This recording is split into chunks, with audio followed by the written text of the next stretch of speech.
कृष्ण भगवान की जय जय श्री हर हर महादेव शंभु सीधा दे। ओम हरिः ओम वदतं कर्णैवेः शृणुयाम देवाः वदतं पश्येम छविजाजताः स्थिरैरङ्गै तिष्ठुवा गुंसस्तनो विदवसे वहिते वहितं जदायोः शतमिन्नु शरदो अन्ते देवा जतरा नश्चकदा जत सन्तनो नामा पुत्रासो जत विदरो भवन्ति मानो मर्यादे कदाचिद्गन्तो हौ अदितिदेव अदितिदन्तरिक्षमदते माता सविता सपुत्राः विश्वे देवा अदितेः पंचजना अदिति जातमदितिजानतो अम्मा देवहौ सन्तिरन्तरिक्षगो सन्तिः पृथ्वी शान्तिरापः शान्तिरोषधयः शान्तिः वनस्पतयः शान्ति विश्वे देवाः शान्ति ब्रह्म शान्तिः सर्वगुण शान्तिः शान्तिरेव शान्तिः सामा शान्तिरेति यतो यतः समीहसे ततो नो अवयं गुरु सन्नः गुरुवजाभ्यो वह्यन्नः पश्व्यः सुशान्तिर्वतो श्रीमद्भागवत महापुराण देवताभ्यो नमः। अक्षतपाणि समर्पयामि स्वस्ति तिलकम् ओम तांगन्धवाकनस्तमिन्द्रस्वा बृहस्पतिः तामगद सोमराजमुच्यतः गन्धक्षतं समर्पयामि स्वस्ति तिलकम् ओम श्रीश्चते लक्ष्मी चावद्यं महोदात्रे पार्श्वे नक्षत्राणि दूषणो व्याप्तं शरण्यकालं मैकालं सर्वलोकं मैकाणः यजमानस्य ललाटे सदं पर्यातः ओम स्वस्ति न इंद्रो वेदसर्वाः स्वस्ति नः उदक्वा विश्ववेदाः स्वस्ति न तारिक्षो अरिष्टनेमिः स्वस्ति नो बृहस्पतिर्दधातुः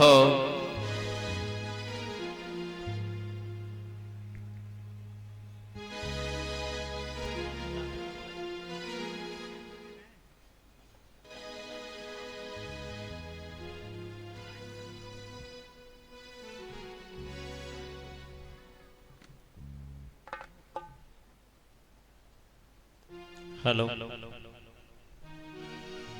बोले श्रीमद् भागवत महापुराण के जय वृंदावन विहरी लाल की जय। सभी भक्तजनों को सूचित किया जाता है श्रीमद् भागवत कथा का आरंभ होने जा रहा है, अतः सभी भक्तजन कथा पांडाल में पधारे और कथा का आनंद लें।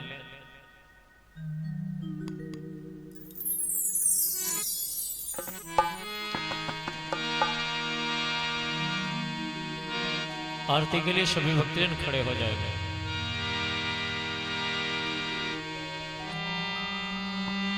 हेलो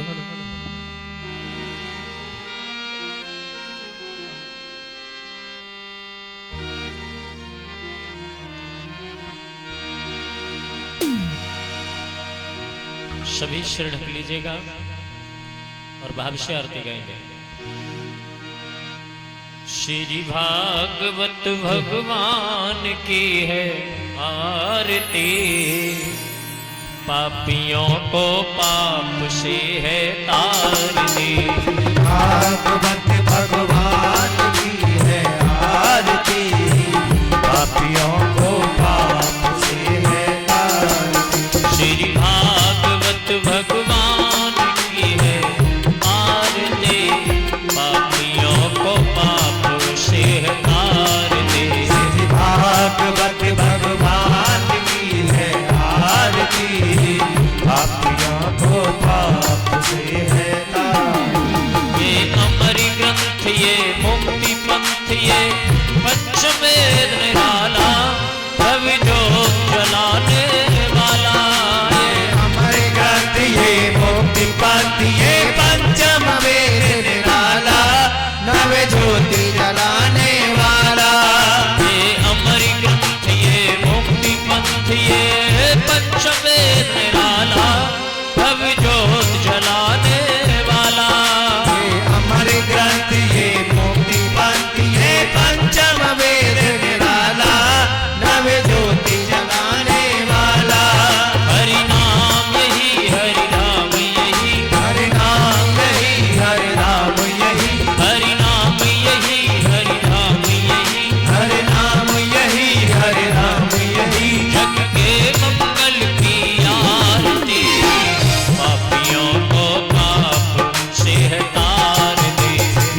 भुजगेन्द्रहार सदा वसन्तं हृदयारविन्दे भवं भवानी शतं नमामि भवं भवानी शतं नमामि त्वमेव माता च पिता त्वमेव त्वमेव बन्धो च सखा त्वमेव त्वमेव विद्यारमणं त्वमेव त्वमेव सर्वं मम देवदेव त्वमेव सर्वं मम देव देव। श्रीमद्भागवत महापुराण के जय हो श्री व्यास जी महाराज के जय हो श्री सूत जी महाराज के जय हो संत समाज के जय विद्वत समाज के जय हो स्थान देवता के जय हो वायु देवता के जय हो 33 कोटि देवी देवताओं के जय हो जय जय श्री राधे श्याम। ओम नमः पार्वती पते हर हर महादेव। सभी अपने अपने था स्थान पर विराजमान हो जाए।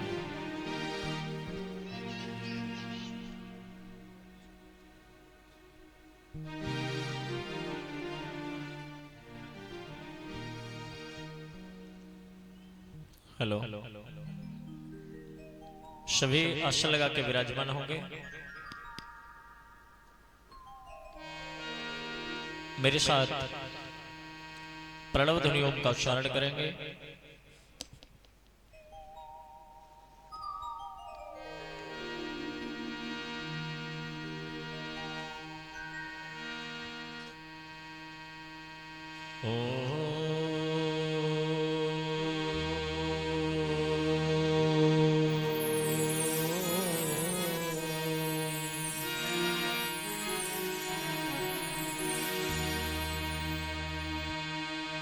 ओम श्री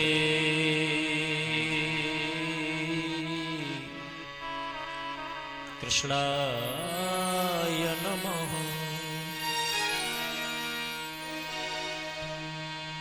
श्री राधा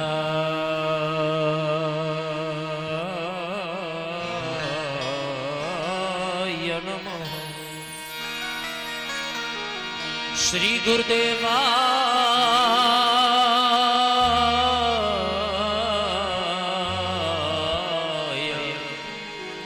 नमो नमः। ओम वक्रतुंड महाकाय सूर्यकोटि समप्रभ निर्विघ्नं कुरु मे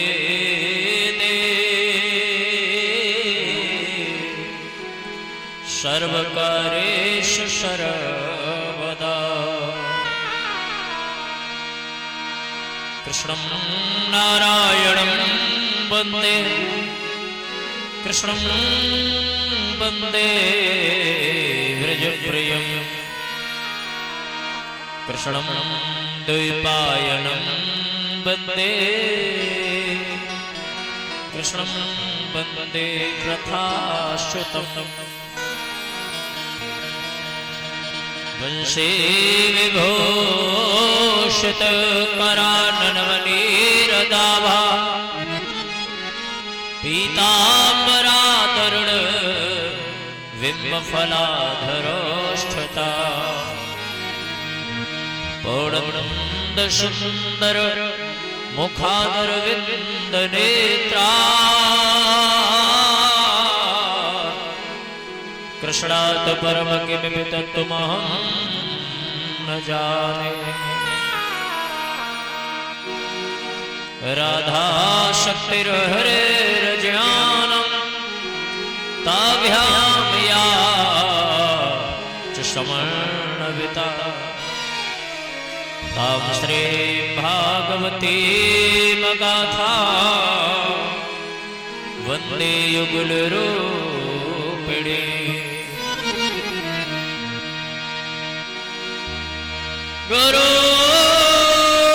गुरुर्ब्रह्मा गुरुर्विष्णु गुरुर्देव महेश्वरः गुरुर् साक्षात्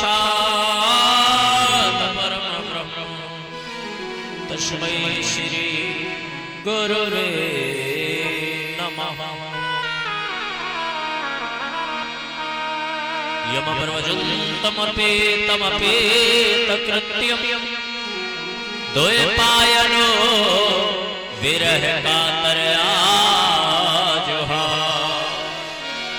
पुत्रेति तन्मया तया तरवो विनेदोष्टम् सर्वभूत हृदय मुनिमानतोऽस्मि।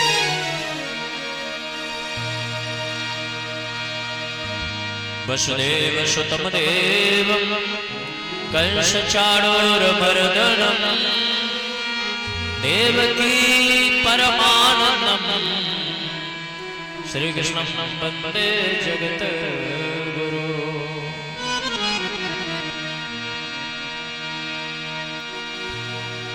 जय जय श्री राधारमण जय जय नवल किशोर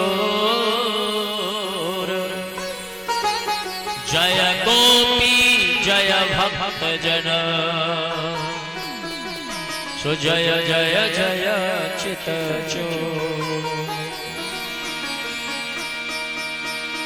बरसाने की राधिका नंद गाम के श्याम इनके चरण में करूं मैं कोटि कोटि प्रणाम।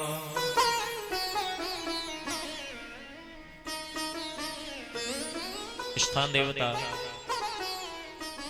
वायु देवता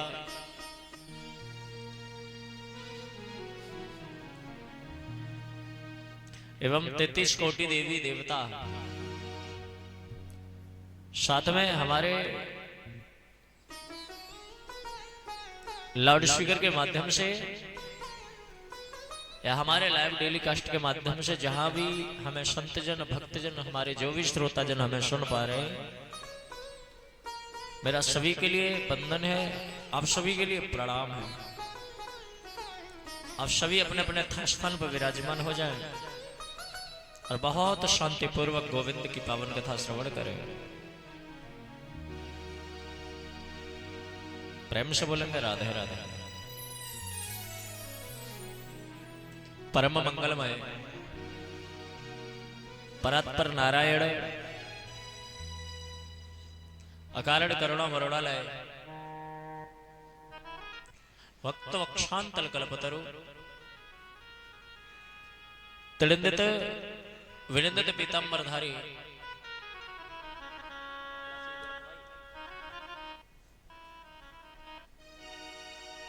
बालकृष्ण लाल की बांगमयी प्रतिमूर्ति श्रीमद् भागवत महापुराण परम वंदनीय संतों के पवित्र सन्निधि में बैठकर चामुंडा मैया के पवित्र प्रांगण में उनकी पवित्र सन्निधि में हम लोग बैठे हुए हैं। बांके बिहारी जी की महती कृपा है और महादेव जी के पवित्र आशीर्वाद से हम सभी लोग श्रीमद् भागवत कथा अमृत पान करने के लिए कीबोध हैं। कल हमने जन्मोत्सव मनाया और बड़ा आनंद आया ना। नंद घर आनंद भयो जय कन्हैया लाल की। हाथी दीने घोड़ा दीने और दीनी पाल की। बच्चन को हाथी दीने बुढ़न को पाल की। नंद घर आनंद भयो जय कन्हैया लाल की। सच्चिदानंद रूपाय विश्वोत्पत्त्यादेहेतवे। तो क्या नाम सच्चिदानंद, सतचित और आनंद। आनंद गोविंद के सिवाय कहीं है ही नहीं। और मैं तो कहूंगा आनंद भगवान ही तो है। इसलिए हमारे सारे ऋषि हमारे सारे संतजन गाते नंद घर आनंद भयो। ये दे दी ना डेफिनेशन, यही है आनंद। और मैं आप सबसे भी कहता हूं, अगर आनंद लेना है तो परमात्मा की शरण में आना ही पड़ेगा, क्योंकि जहां आप आनंद ढूंढ रहे हो आनंद है नहीं। जो आप भौतिक सुख में आनंद को तलाश रहे हो वहां पर आनंद नहीं है। आनंद तो परमात्मा की ही शरण में मिलेगा। आप बताओ इससे भी ज्यादा क्या आनंद होगा। जेल में वसुदेव महाराज पड़े, देवकी जी पड़ी है, दुख का कोई भी कमी है? दुख ही दुख है। हथकड़ी लग रही है, बेड़ियां लग रही हैं, पहरेदार लगे हुए हैं, चार चार फाटक लगा रखे हैं, ताले जड़े पड़े हैं पूरे गेट के ऊपर हैं, इतनी सिक्योरिटी। लेकिन भगवान जब पधारे तो उस जेल में भी आनंद आ रहा है। वसुदेव देवकी का बंधन न रहा, क्योंकि न फाटक थे न जेल थी। बोले कब तक? जब तक भगवान जी पास में रहे तब तक। और वही वसुदेव महाराज जब कन्या को लेकर के जेल में प्रवेश कर रहे हैं तो फिर से वही हथकड़ी लग गई, फिर वही बेड़ियां हो गई, फिर वही फाटक लग गए। मतलब जैसे थे वैसे ही हो गए। अब ये आपको फैसला करना है किधर जाना है। बंधन वाली माया चाहिए या बंधन मुक्ति का आनंद चाहिए?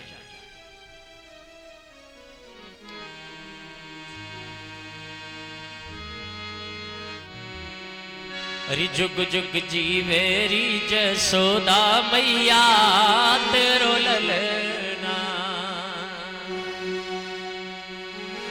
प्राकट भयो जेल में और उत्सव मन रहे है गोकुल में।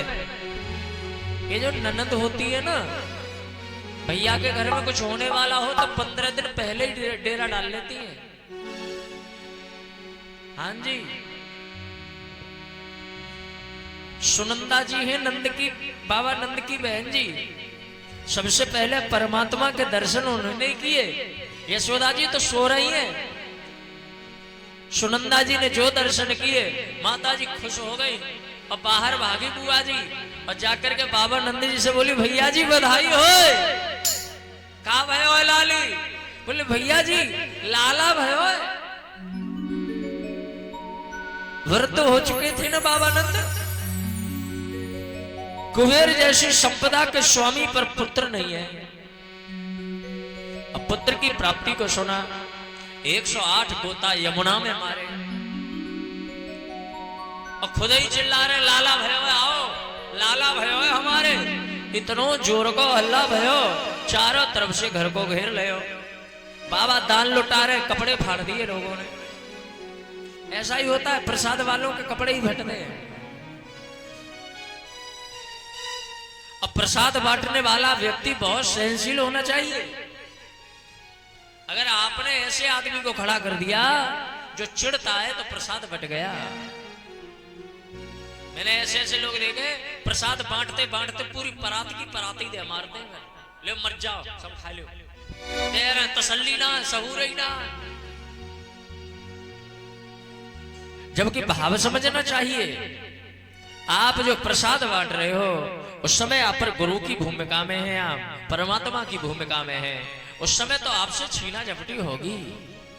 थोड़ा सेंसिटिव रहिए। इतना देवियां देवता बाबा का कुर्ता पकड़ पकड़ के लटक गए, हमें ऊ देव, हमें ऊ देव। बाबा चढ़ गए छत पे, बोले खा लो खीर। दे रहे मां नहीं ना रहे। फिर बाबा को लगा मेरे रोज खुशी थोड़ा ही होगी। बाबा बोले तो झोली फैला लो। तो सब झोली फैलाए खड़े हैं। और जैसे कुबेर अपनी संपदा को लुटाता है वैसे ही बाबा नंद दोनों हाथों से हीरा मोती जवाहरात फेंक रहे हैं और सब लोग मस्ती में झूम के गा रहे हैं।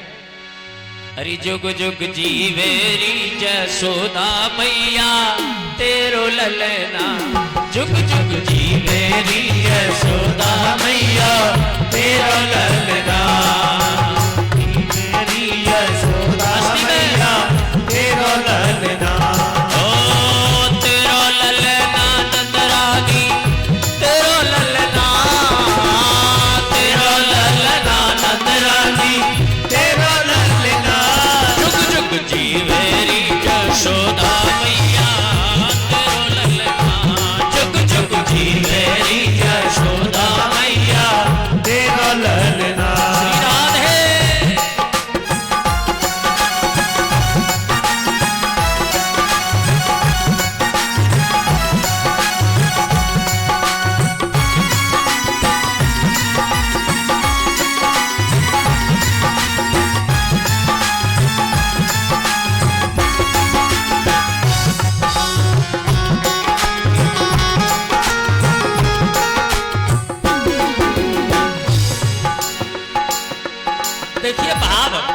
मस्ती में झूम रही है और कह रही है मैया अरे धन्य घड़ी जब होए जसोदा मैया कह कह बोले धन्य घड़ी जब होए यशोदा मैया कह कह बोले धन्य घड़ी जब होए जसोदा मैया कह कह बोले धन्य घड़ी जब होए यशोदा मैया कह कह बोले और टोपर बांध दो दामन में टोपर बांध दो दामन में घुटुअन घुटुअन डोले पकड़े बाबा की गोलिया मैया तेरो ललना पकड़े बाबा की गोलिया मैया तेरा ललना हरि जुग जुग जी मेरी जशोदा मैया तेरो ललना जुग जुग जी मेरी यशोदा मैया तेरा ललना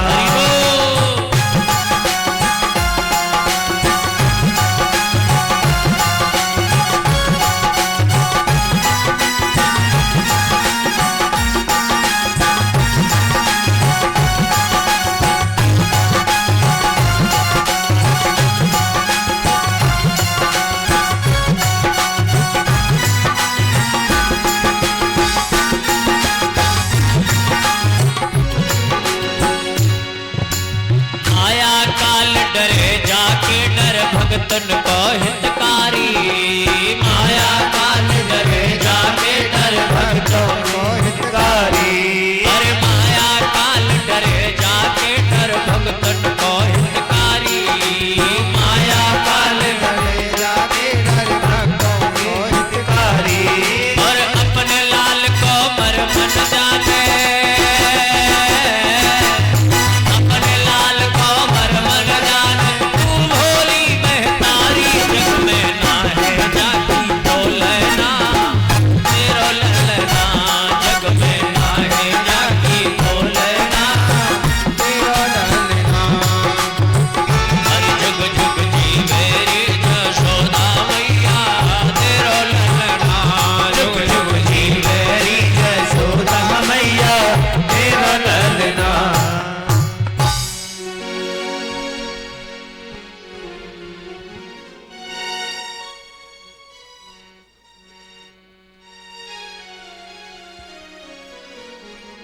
हरि जुग जुग जीवेरी जशोदा मैया तेरो ललना कहते हैं पूत सपूत जनो जसोदा ने पूत सपूत जनों जसोदा ने इतनी सुन के वसुधा सब दौड़ी देवन के आनंद भयो पुनि ध्यावत गावत मंगल गोरी नंदी कछुई तनो जो दियो घनश्याम कुबेर की मति बारी देखत मोह लुटाए गयो न बची बचिया न रही एक धोरी। बाबा नंद ने तो जितना भी धन दान था सारा दान में दे दिया, इतना दान किया, इतना बड़ा उत्सव हुआ, उसमें एक व्यक्ति नहीं आया, एक पात्र नहीं आया। अब वो है माता रोहिणी। वसुदेव जी महाराज की पत्नी जो गोकुल में ही रहती हैं, फिर भी नहीं आई। माता जशोदा जी ने बाबा नंद से कहा, देखो मेरे घर में सब आए, रोहिणी नहीं है, जिसके सुख दुख में हम खड़े रहते हैं, हमारे क्यों नहीं आए? देखो लगता तो है ही है।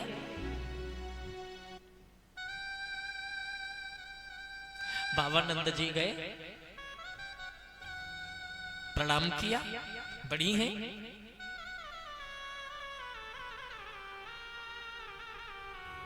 हाथ जोड़ के बोले, भाभी जी आज तक हम आपके आगे कभी बोले नहीं क्योंकि आप बड़े हो, लेकिन आज हम बोल लेंगे, हमें माफ कर देंगे। मेरे घर में लाला भयो, मेरे घर में सब आए, और आप तो हमारी बड़ी हैं,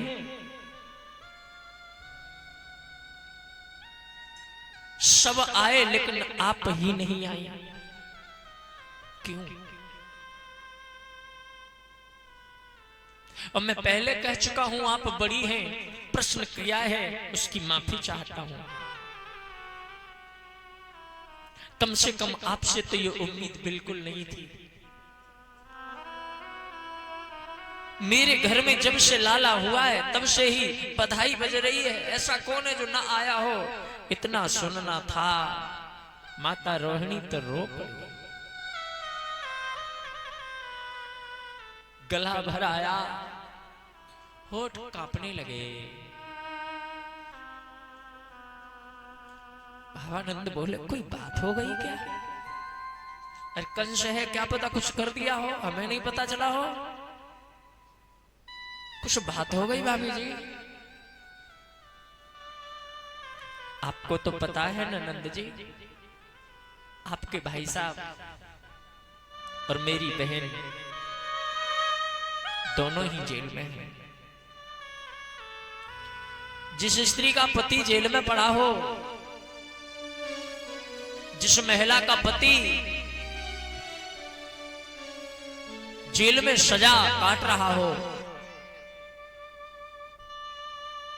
शारीरिक पीड़ा को सह रहा हो, दुख दर्द सह रहा हो, और वो स्त्री गांवों के फंक्शन में श्रृंगार करके झूमे, ये तो मर्यादा का आचरण नहीं हो सकता। मैं जाती तो श्रृंगार करना पड़ता, श्रृंगार करती तो लोग कहते, देखो या को पति जेल में पड़ा और कैसी घूम रही है।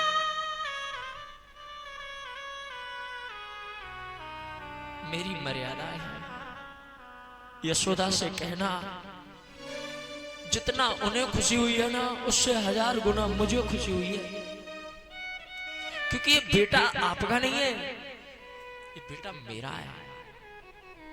मेरा अब तक एक बेटा था, दाऊ जी को रख रही है ना ये, मेरा अब तक एक बेटा था, अब तो मेरे 2 बेटे हैं। बाबा नंद तो चरणों में बैठ गए, भाभी जी हम तो बहुत गलत सोचने लगे, हमने पहले कह दिया था माफ कर देना, पर आज तो आपको चलना ही पड़ेगा। आप नहीं जाएगी ना तो मुझे अच्छा नहीं लगा। क्यों? क्योंकि जब तक बड़ों का आशीर्वाद नहीं मिलता तब तक खुशियों का आनंद नहीं आता। आप जरूर चलो मेरे साथ। माता रोहिणी, देखो जो माता यहां बैठी है वो समझ ले, श्रृंगार 2 ही परिस्थितियों में किया जा सकता है, एक तो पति के लिए किया जाता है और एक श्रृंगार ईश्वर के लिए किया जाता है ना। आप ईश्वर के लिए भी श्रृंगार कर सकते हैं, पति के लिए कर सकते हैं, पति के लिए तो करना है ही है। ईश्वर के लिए, ईश्वर से मिलने जा रही है ना। रोहिणी च महाभागा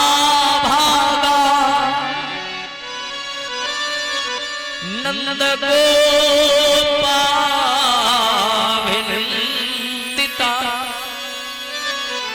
व्यचरत दिव्यवासः स्त्रात कंठा भरण भूषता।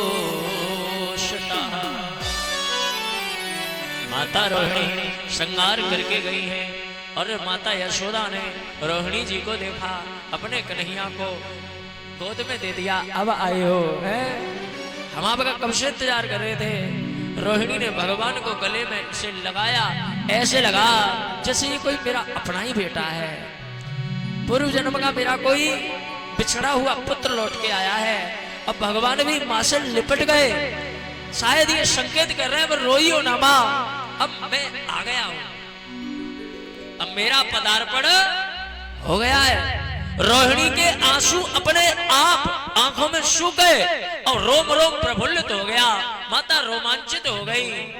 ऐसा भाव है भगवान का, प्रेम से बोलेंगे आनंद कंद भगवान की जय हो। ये है भगवान। श्री सुखदेव जी महाराज सोनकादि ऋषियों को कथा सुना रहे, कह रहे हे ऋषियों, बांके बिहारी जी के जन्मोत्सव का मैं क्या वर्णन करूं, कितना वर्णन कर सकता हूं। और अगर इसी वर्णन में हमें लगे रहे तो हम आगे की कथा नहीं कह पाएंगे, इसलिए अब हम आगे बढ़ते हैं। वो माया लेके गए थे ना, योग माया, माया का कार्य है रोना। माया रोई, कंस को पता चला, कंस योग माया को देख करके बड़ा हंसा, कन्या भेजी है। माना देवता अभी भी ये सोच रहे होंगे कि मैं इसको छोड़ दूंगा, लेकिन हम कोई कमी योग्य है, अपने कोई कम जानकार है, क्या हुआ? ये भी तो हो सकती है।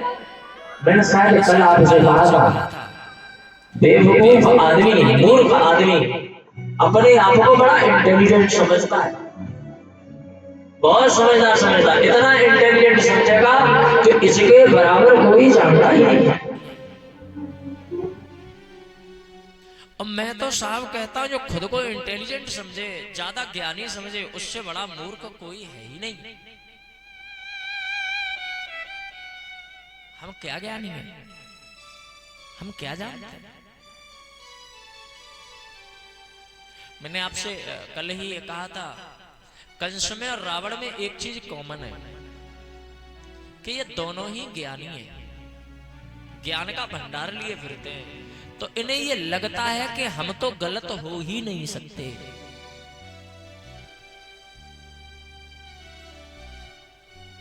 कंस योग माया को लेके जमीन पे मारना चाह रहा है, पर वो हाथ से छूट गई, माता जी आकाश में चली गई।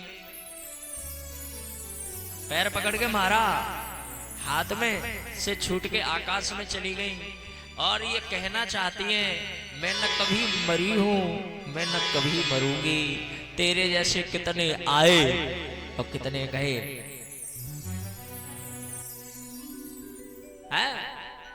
ऊपर से चिल्ला करके बोली, हे कंस,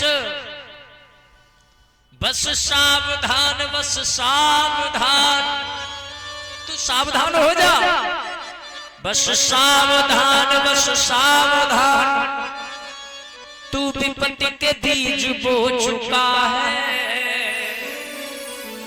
तेरे काल का ओ पापी इस ब्रज में जन्म हो चुका है। तेरे काल ने अवतार ले लिया है। कंस नीचे से चिल्ला के बोला, काल कहीं और आ गया क्या? कहां जन्म लिया है? माता जी ने कहा ब्रज में ही लिया है। किसके घर में लिया है? बोले अब ये तू तलाश लेना। थोड़ी देर चुप रह लेती तो क्या जाता, ना बताती ये भी चुपचाप घर में बैठ जाता। पर माता जी जानती है, अगर ये चुपचाप बैठ गया तो प्रभु आने में देरी कर देंगे। क्योंकि भगवान तब कल्याण करते हैं जीव का जब जीव का चिंतन उस स्थिति पर पहुंच जाता है जहां पर उसका कल्याण हो सके। इसलिए ये दिमाग में डाल दिया तेरे काल का ब्रज क्षेत्र में जन्म हो गया है तो ये रोज डरता रहेगा, इसके चिंतन में भगवान निरंतर चलते रहेंगे तो इसका जल्दी से कल्याण हो जाएगा। और ये वही माता विंध्यवासिनी माँ है ना, जो विंध्याचल पर्वत है, ये माता विंध्यवासिनी वही है। अगर इनके दर्शन कभी हो, इधर तो कभी जाओ तो आज भी आप देख लेना इनके पैर में आज भी निशान बना हुआ है जो कंस ने पैर पकड़ा था, ये वो है जगत माता। हाँ। कंस को तो सचेत हो जाना चाहिए था कि अब नहीं छोड़ू, पर मानना। एक कहने लगा महाराज अगर काल ने जन्म ले लिया है तो ज्यादा से ज्यादा 4-6 दिन का होगा, फिर क्या करना है? बोले सारे बच्चों को ही मार दो, 4-6 दिन के हों, 8 दिन तक के जितने बच्चे ब्रज क्षेत्र में जन्म लिए हैं सबको मार दो, ये कंस का आदेश है। एक जान बचाने को हम कितना करते हैं। फिर मैं रिपीट करूंगा, ये जो मांस वगैरह खाते हैं लोग, ये एक जान को बचाने के लिए, एक जान को पालने के लिए, खुद को पुष्ट दुरुस्त रखने के लिए ये कितनों की हत्या कराएंगे। और फिर भी एक दिन मरना तो पड़ेगा, तो फिर ऐसा कर्म क्यों कर रहे हैं? उस रास्ते पे हम जा क्यों रहे हैं? तो पहले एक ही कंस था, आज तो बहुत से कंस घूम रहे। और इन जो भी कंस हैं इन कंस से दूरी बना के रहो।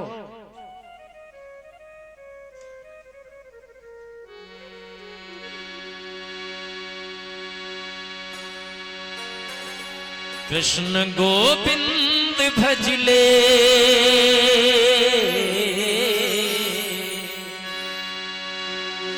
कृष्ण गोविंद भजले जिंदगी 7 दिना की। कृष्ण गोविंद भजले जिंदगी 7 दिना की। बहुत सी बीत गई है थोड़ी है बाकी। बहुत सी बीत गई है थोड़ी है बाकी। बहुत सी बीत गई है थोड़ी है बाकी। बहुत सी बीत गई है थोड़ी है बाकी। बहुत सी बीत गई है थोड़ी है बाकी। हमसे तालियां बजा गाएंगे। जो भी ये मांस मदिरा इत्यादि खावे उनसे दूरी बना लो या उन्हें समझाओ। बोले मरोगे तो गठरिया बांध के मरोगे क्या? थोड़ी सी बहुत सी बीत गई है थोड़ी है बाकी। बहुत सी बीत गई है थोड़ी है बाकी। कृष्ण गोविंद भजले कृष्ण गोविंद भजले। हाँ कृष्ण गोविंद भजले कृष्ण गोविंद भजले। जिंदगी 7 दिना की तो बहुत सी बीत गई है थोड़ी है बाकी। बहुत सी बीत गई है थोड़ी है बाकी। हरि बोल।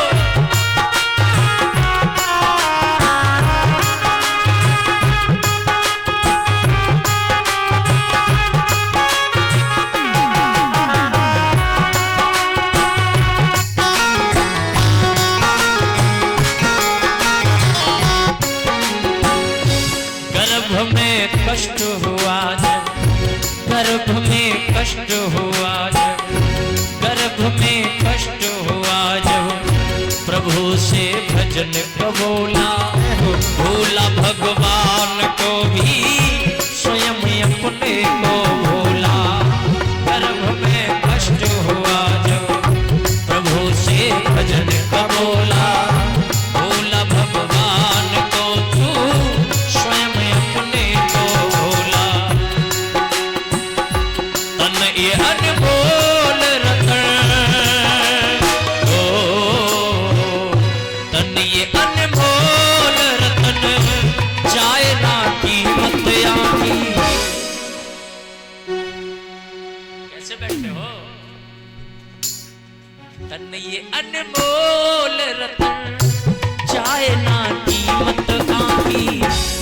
बहुत सी बीत गई है, थोड़ी है बाकी। बहुत सी बीत गई है, थोड़ी है बाकी। नारी की सेवा करते हो।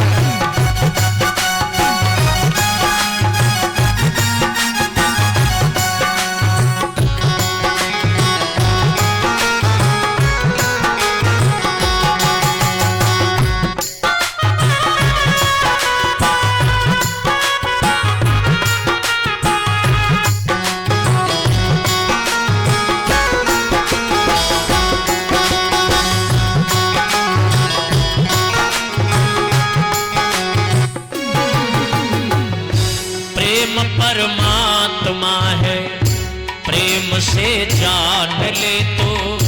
प्रेम परमात्मा है, प्रेम से जान ले तो। प्रेम हृदय में बसा कर उसको पहचान ले तो। प्रेम हृदय में बसा कर उसे पहचान ले तो। आया है जाना होगा, आया है जाना होगा। ऐसी है रीत यहाँ। ये परफेक्ट है। आया है जाना होगा, ऐसी है रीत जहां की। तो बहुत सी बीत गई है, थोड़ी है बाकी।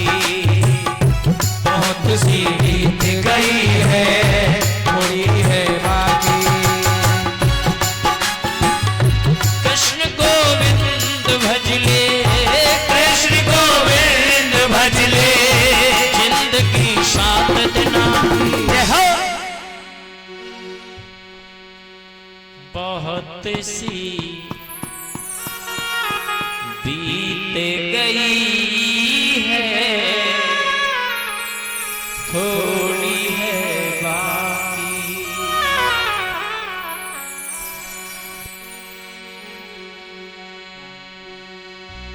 तन ये अनमोल रतन, जाए ना कीमत आकी। इसलिए मेरा सबसे निवेदन है, प्रेम परमात्मा है, प्रेम से जान ले तू।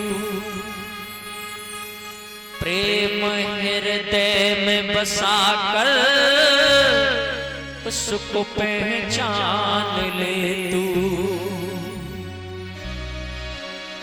प्रेम से पत्थर में भी हो,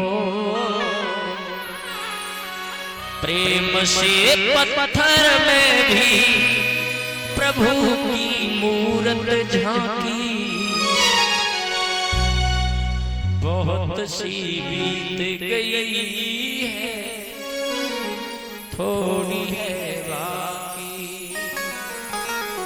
मेरा भाई बहनों, मेरा आप सबसे निवेदन है, जिस दिन ये बात दिमाग में आ जाए कि अब जिंदगी ज्यादा बची नहीं है, उस दिन आप कभी गलत नहीं करोगे।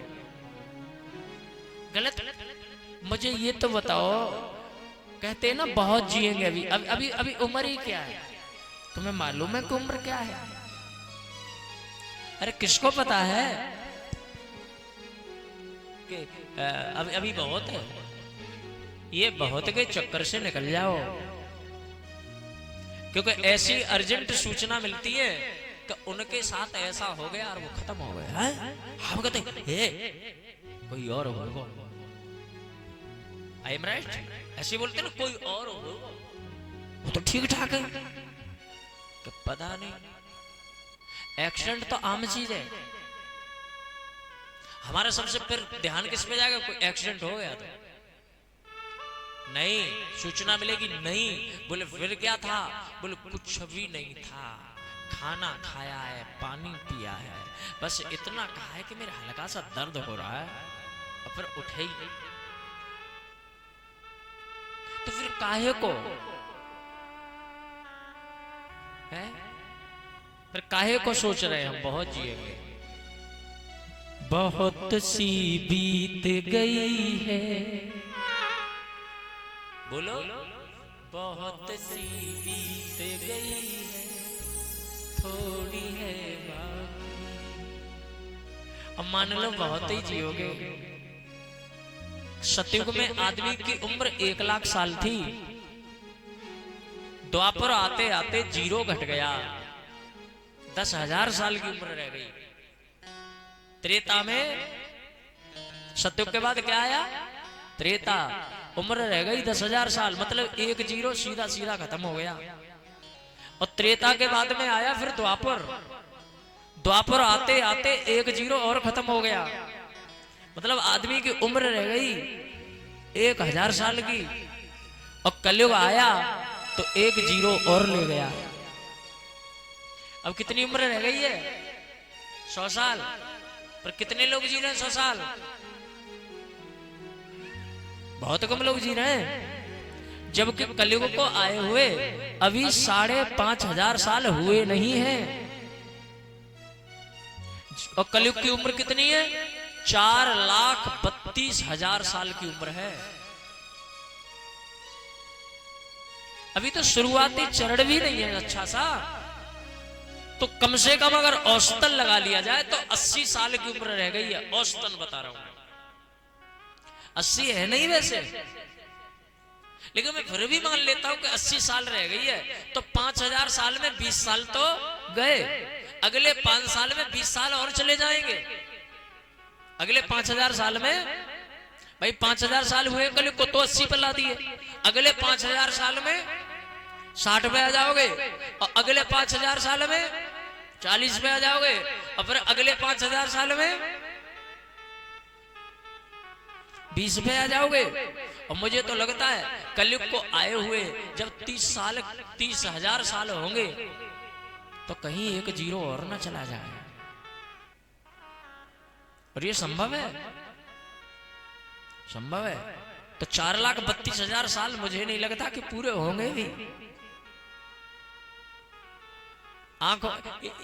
आंखों की रोशनी चली जाती है। मैंने 10-10 साल के बच्चे के चश्मा लगा हुआ देखा है। क्या हो गया महाराज? बोला आई साइड वीक हो गई। अब बाल सफेद तो पूछो ही मत कब हो जाए। फिर चाहे कलर करवा ले, कछुआ करवा ले भैया। आया है जाना होगा, ऐसी है रीत जहां की, बहुत सी बीत गई है, थोड़ी है बाकी। बीत गई है, थोड़ी है। अब कभी कुछ गलत करने का मन करे ना तो मेरा ये गीत गुनगुना लिया करो। बहुत सी बीत गई है, थोड़ी है। अब जब इतनी बाकी रह गई है तो इसके लिए क्यों लड़े हम किसी से? बोलो राधे राधे। पर कंस नहीं कह रहा, कंस तो कहता है थोड़ी सी बीत गई है, बहुत है बाकी। जो यूं कहते ना अभी उम्र ही क्या है, अभी तो बहुत है, समझ लेना, वो गलती कर रहे हो। कंस कहता है मैं काल को जीत लूंगा, काल को मार दूंगा। जन्म ही तो ले लिया है। और इसने पूतना को भेज दिया। जिसके घर में घुस जाए उसका पूतना, उसको कहते हैं पूतना। ये पूतनाशनी है। गोकुल में प्रवेश किया, इतनी सुंदर बन के गई है महाराज कि देखने में बड़ी कमाल की लगती है। शरीर इसका दिखने में सुंदर लगता है, लेकिन इसके शरीर पर विष लगा हुआ है। यही बात समझने की आप सबको, यही तो समझना है। टीवी पे जिसको तुम सुंदरता देख रहे हो, जो खूबसूरती तुम्हें दिख रही है, जो आपको अपनी तरफ आकर्षण कर रही है, आकर्षित करती है, वो असल में पूतना है। दिखने में आपको अपनी तरफ खींचेगी, लेकिन अगर आप उसके आचरण का अनुसरण करने लगोगे तो तो उसका आचरण विष के समान है और वो तुम्हें खत्म कर देगा।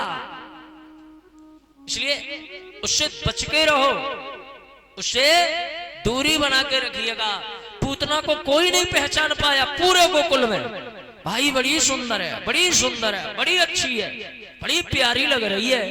मैया यशोदा के घर में गई तो मैया यशोदा ने भी अपना लाला दे दो, गोद में ले खिलाओ, कोई आई है बड़ी सुंदर सी लग रही है। और ये चाहती थी ऐसा, और घर से बाहर निकल आई, जंगल में आई, खुश हो रही है। मैया तो बेवकूफ निकली, मैया तो पागल है। और दूध पिलाने लगी, अभी दूध पिलाऊंगी मर जाएगा। ये खुश हो रही है कि अच्छा हुआ। अब भगवान इसलिए हंस रहे हैं, भगवान कह रहे हैं तू खुश हो रही है, अच्छा हुआ, और मैं चाहता था कि मेरी मैया तुझे दे और तू मुझे लेकर के गोकुल में आए। ये काल कभी दौड़ता नहीं है जी, काल के पास तो हम पहुंचते हैं। काल अगर भाग भाग के आएगा तो बेचारा वो तो थका ही लेगा। काल तो हमको डायरेक्शन दे देता है, आजा मैं आऊं, हम वहीं पहुंचते हैं। बहुत सी घटनाएं तुमने देखी होंगी कि लोग कहते हैं ये आया क्यों था यहाँ, ये तो आज तक यहाँ नहीं गया, आज ही गया है, क्यों गया था? तो ये मत कहो वो पागल था, वो बेबूल नहीं जी, काल पर टाइम नहीं था वहां तक आने का। तो काल ने कहा अर्जेंट में निकल के जा रहा हूं, तेरा भी काम करते हुए चला जाऊंगा। तो पूतना खुश हो रही है, मैं बड़ा अच्छा कर रही हूं, पर वो भगवान के पास में गई, भगवान दूध पीने लगे, ये खुश हो रही है, आनंदमय हो रही है। और भगवान ने इसकी इंद्रियों को खींचना शुरू कर दिया। आंखें बंद कर रखी है, हाँ आंखें बंद, आंखों से देखा नहीं है भगवान ने। क्यों? श्री सुखदेव जी महाराज परीक्षित महाराज के लिए 21 कारण बता रहे हैं। 21 कारण हैं भगवान की आंख बंद करने के, जिसमें से एक मुख्य कारण ये भी है कि परमात्मा सबसे ज्यादा सम्मान अगर किसी का करते हैं तो वो स्त्री रूप का करते हैं। आप समझ लीजिए, माताओं का बहुत सम्मान करते हैं भगवान, क्योंकि माताओं में करुणा बहुत है। अब यहां देख लो कितनी माताएं और कितने पुरुष हैं कथा सुनने वाले, है ना?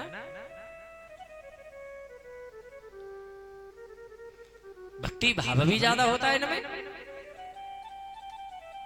अब कोई एक दो नालायक निकल आए और उसके लिए कोई मारे तो नाम तो स्त्री का ही होता है ना, तो इसलिए भगवान मर्यादा बहुत रखते हैं। राम कथा में एक प्रसंग आप सुनते होंगे, अहिल्या का उद्धार सुने हो? गुरु विश्वामित्र जी ने कहा अहिल्या का उद्धार तब होगा राघव जब तुम्हारे चरणों की रज अहिल्या पर पड़ेगी तो कल्याण होगा। तो मेरे राघव ने क्या कहा, गुरुजी ये स्त्री का अपमान हो जाएगा। मेरे घर में 5 वर्ष की ब्राह्मण की कन्या भी आ जाए तो हम लोग उनके चरण धो करके पीते हैं, और आप मुझसे कह रहे हो कि मैं एक ऋषि पत्नी को अपने चरणों की धूल दूं, ये अनर्थ हो जाएगा। अब कल्याण भी कराना और मर्यादा को भी रखना है ना, तो इसलिए राम जी ने पैर बढ़ाया और पवन देवता ने उस धूली को पैर से हटाया और उस धूली को अहिल्या से जाके लगाया। ये पवन देवता का काम रहा। तो राम जी ठोकर नहीं मार सकते क्योंकि मर्यादा है, विशेष सम्मान है। इसलिए हमारे धर्म में मैं कहता हूं गर्व के साथ, हमारे सनातन में जो माताओं का सम्मान है वो किसी दूसरे धर्म में ना है और ना हो सकता। क्योंकि मैं ये जानता हूं मेरे घर में कन्या कोई कन्या आ जाएगी ना, और जब हम लोग उनके लिए खाना खिलाते हैं ना कन्याओं के लिए, तो हम लोग उनके चरण धोते हैं साहब, हम उनके चरण छूते हैं। इतना सम्मान कहां मिलेगा? बेटी की शादी हो रही है और बाप अपनी बेटी का कन्यादान कर रहा है, पैर छू रहा है। बेटे का कोई पैर छुएगा क्या? बोला हाँ या ना? जबकि बेटी भी है बेटा भी है तो पिता के द्वारा, संतान तो संतान है ना। तो बेटे का कहां सम्मान है? बेटी का है, बेटी के चरण छू रहे हैं, वो बात अलग है कि क्यों छूते हैं। इसमें अगर जानना चाहते हो तो बताऊं क्यों पैर छूते बेटियों के कन्यादान पे? मैं बताऊंगा। बेटी के चरण छूने का यह कारण है कि जो बेटी हमारे घर में रहती है ना 18, 20, 25, 30 साल तक जितने भी देर रहती है, तो जब बेटी का विवाह होता है, जब कन्यादान होता है, तो पिता चरण इसलिए छूते हैं कि तू इतने दिन मेरे घर में रही, इतने दिन मेरे यहां रही, तूने मेरे सम्मान को बचा के रखा, तूने मेरी बड़ी सेवा की बेटा, तूने मेरे घर को ना, मेरे घर को बैकुंठ बना के रखा, तूने मेरी लाज को बचा के रखा, समाज में मेरा सिर नहीं झुकने दिया। मैं तेरे चरण छू के माफी मांगता हूं और मैं तुझसे बहुत खुश हूं। तू मेरी बेटी नहीं है, तू मेरे लिए मेरा भगवान है। इसलिए बाप पैर छूता है। तो बेटियों की जिम्मेदारी बहुत बड़ी हो जाती है ना। फिर बेटियों, मैंने कल भी कहा था और आज भी फिर कहता हूं, भैया कभी भी ऐसा कोई कदम मत उठाओ जिससे तुम्हारे माँ बाप का सम्मान नीचे हो। देखना इंद्रियों के ना घोड़े भगेंगे, इंद्रियां तो दौड़ेंगी लेकिन ये जिम्मेदारी तुम्हारी है। देखना इंद्रियों के न घोड़े भगे, इसमें निस्दिन ही संयम के कोड़े लगे, काम की वासना को मिटाते चलो, कृष्ण गोविंद गोपाल गाते चलो, हो जाएगा कल्याण। यही तो करना है। पूतना को देखिए आप, भगवान को दुग्धपान करा रही है, भगवान ने आंखों को बंद कर लिया, भगवान ने इंद्रियों को खींचना आरंभ किया, और जो इंद्रियों का खींचना आरंभ हुआ, पूतना घबराने लगी, घबराहट होने लगी, भगवान को अपने से अलग हटाने लगी, और जब भगवान को अपने से अलग करने लगी, भगवान बोले या तो हम पकड़ते नहीं है, और एक बार पकड़ लेते तो फिर उसको छोड़ते नहीं है। पूतना अपने असली रूप में आ गई और आकाश में उड़ गई, भगवान भी साथ ही गए। चल कितनी उड़ेगी, हम भी तो उड़ान देखे। जब भगवान ने इंद्रियों को धर के खींचा, पूतना 6 कोष्ठ में नीचे गिरी। बांके बिहारी लाल की जय। कुछ लोग कह देते पूतना 6 कोष में नीचे गिरी। 6 कोष का मतलब 18 किलोमीटर बन जाता है। नीचे तो पब्लिक छोड़ी नहीं होगी, सब मार रही दिए होंगे। अब फिर कह देते हैं भागवत जी में लिखा हुआ है कि 6 कोष में नीचे गिरी, तो सही बात है, भागवत जी में लिखा है 6 कोष में गिरी, पर उसका मतलब है कोष्ठ। कोष्ठ माने होता है मुक्का। पूतना जो गिरी वो 6 मुक्कों में नीचे गिरी। अब ब्रज में चले जाओ तो मथुरा में पाम गिरे पैगाम में, मूड गिरो मुरसान में, हाथ गिरे हाथरस में, और कान गिरे कानपुर में। ऐसे बताते हैं वहां के लोग। बात क्या बताऊं, अगर आपने ये कह दिया ना इतने में ना गिरी होगी, बोले हाँ तू बहुत बड़ा आया विद्वान, हमारे घर की बात है। मतलब वो लोग कहते हैं कि हमारे कृष्ण की कथा को विस्तार से बोलो भैया, कम बताओ, क्योंकि उनके तो प्राण है। आप सबकी बुराई सुन लोगे, अपने खास की बुराई नहीं सुनोगे। तो खास है वहां।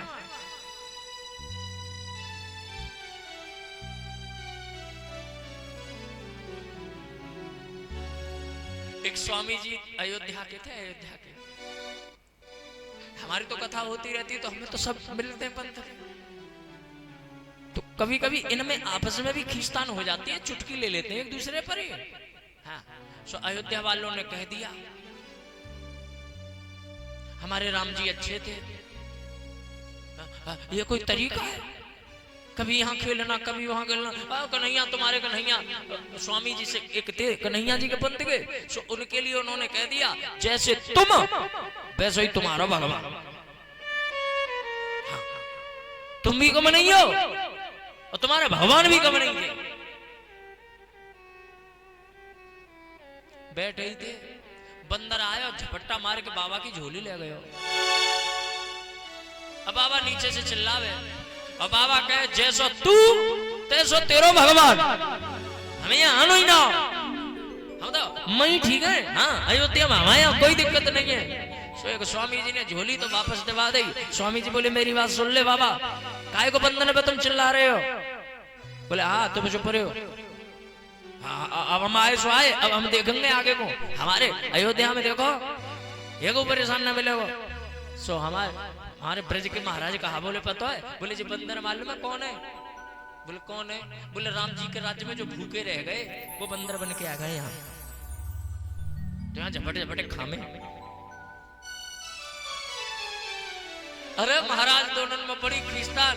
अब बाद में बे उनके पाम छूमे बे उनके झूमे, क्योंकि जानते हैं राम ही कृष्ण है, कृष्ण ही राम है। ये तो छेड़ना है। बोलो राधे राधे। तो पूतना 6 कोष में 6 मुक्कों में गिरी। लोगों को पता चला, मैया को पता चला, सारे ब्रजवासी इकट्ठे है के आगे। कहते हैं पूतना के शरीर से सुगंधी निकल रही है।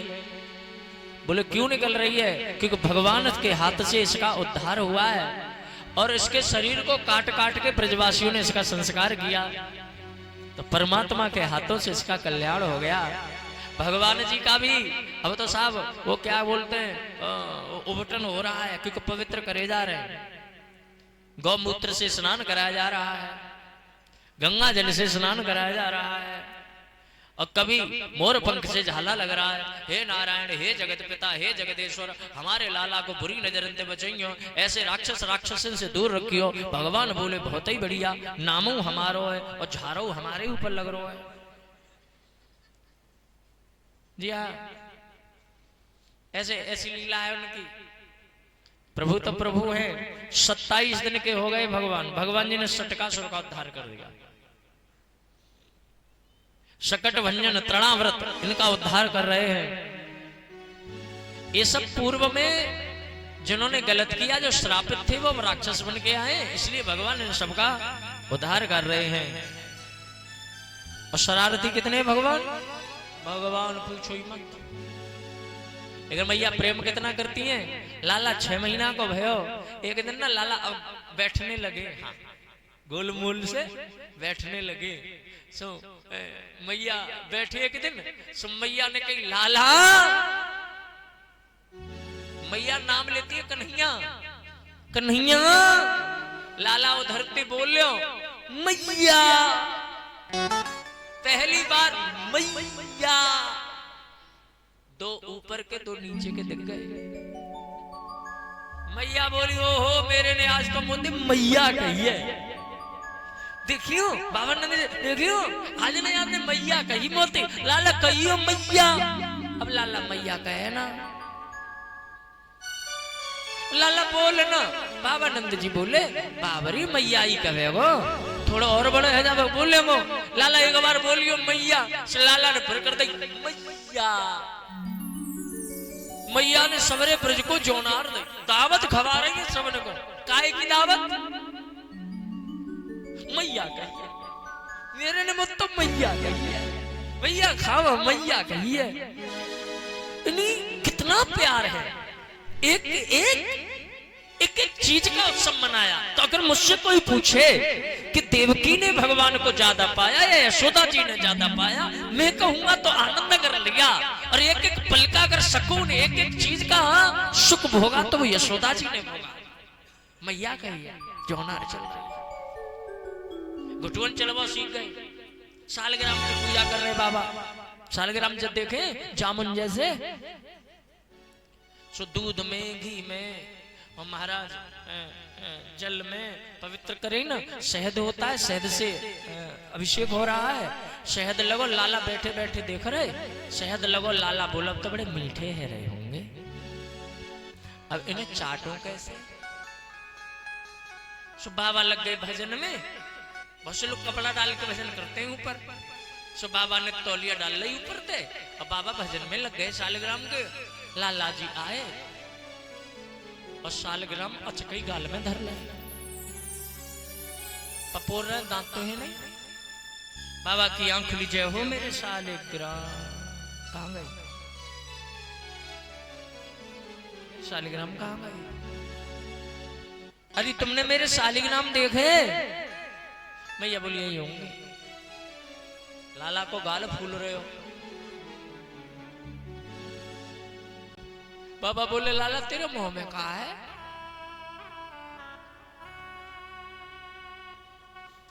ये चौधा जी बोली मुंह खोल ना। गुलचा मारो शालिग्राम बाहर। बाबा जी बोले तेने तो मेरे भगवान भी ना छोड़े भैया। भगवान जी कहना चाहते हैं जब साक्षात ईश्वर घूम रहा है तुम कहां पर सहट टपका रहे हो? मेरे प्रभु बड़े हो रहे हैं, बहुत प्यारे लगते हैं भगवान। हाँ 1 साल के हो गए, मैया नाम लेती है कन्हैया, और बलदेव जी का नाम है दाऊ। बड़े है ना दाऊ, दाऊ भी बड़े दो, वो भी बस्ती में झूमते हैं। कन्हैया दाऊ नाम नहीं रखा है अभी तक। गर्गाचार्य महाराज हैं यदुवंशियों के ब्राह्मण पंडित जी। जेल में मिलने गए वसुदेव जी से, क्योंकि ये मिलते रहते हैं। कंस ने परमिशन दे रखी थी। ईश्वर के सिवा, वसुदेव जी देवकी के सिवाय अगर किसी को ये पता है कि कृष्ण वसुदेव के पुत्र हैं तो वो गर्गाचार्य महाराज को पता है। मैं तो उन्हें वंदन करता हूं, प्रणाम करता हूं। इतना बड़ा राज बताया नहीं किसी को। वसुदेव जी महाराज ने बताया तो थोड़े हिचकते हुए बताया, और फिर ये भी कह दिया कि मैं अपने कुल पुरोहित से और गुरु से छुपाऊंगा कैसे? कृष्ण मेरा बेटा, वो जो बाबा नंद का बेटा है ना, जो खिला रहे हैं। क्योंकि गर्गाचार्य ने कहा अब तो मैंने सुना है नंद जी के भी बेटा हो गया है, आपका बेटा रोहिणी पाल ही रही है। अब तो अच्छा हुआ, देखो उनकी भी परमात्मा ने बुढ़ापे में सुन ली। वसुदेव जी ने कहा वो मेरा बेटा है, लेकिन ये बात कहना मत, तुम उनका नाम रखो जाके। जितनी भी दक्षिणा होगी मैं जेल से आके दे दूंगा, पर किसी को कहना ही नहीं मेरा बेटा है। गर्गाचार्य महाराज तो भाव में भर आए, इतना बड़ा कार्य मुझे सौंपा गया है। गर्गाचार्य महाराज पहुंचे, वसुदेव जी की बात को साफ तो नहीं कहा, लेकिन नंद जी से कहा अगर किसी बालक का नाम आपके यहाँ हो रखने को तो मैं रख सकता हूं। बाबा जी बोले हमारे कोई ना धरोगे, पहले हमारे कोई धर दे। यशोदा जी से कहा तो यशोदा जी बोली मैं ना धरवाऊंगी ऐसे हड़िया पलटा पे। हाँ। कोई चीज सस्ती मिल जाए ना तो वहां को लोग समझे ना वहां की कीमत। क्यों पंडित जी, सही है ना? हाँ जैसे हमारे पंडित जी हैं, अब ये पहले ही कह दें कि मैं तो इतने रुपए लूंगा तो नाम रखूंगा, तो लोग कहेंगे अब जानकारी है मैं तो समझ रहा था, और फीस है, बड़ा इंटेलिजेंट है। और ये कह दिया भैया तू गरीब आदमी तुम्हें जो बने सो दे दिया ना। हाँ तो ठीक ही होंगे।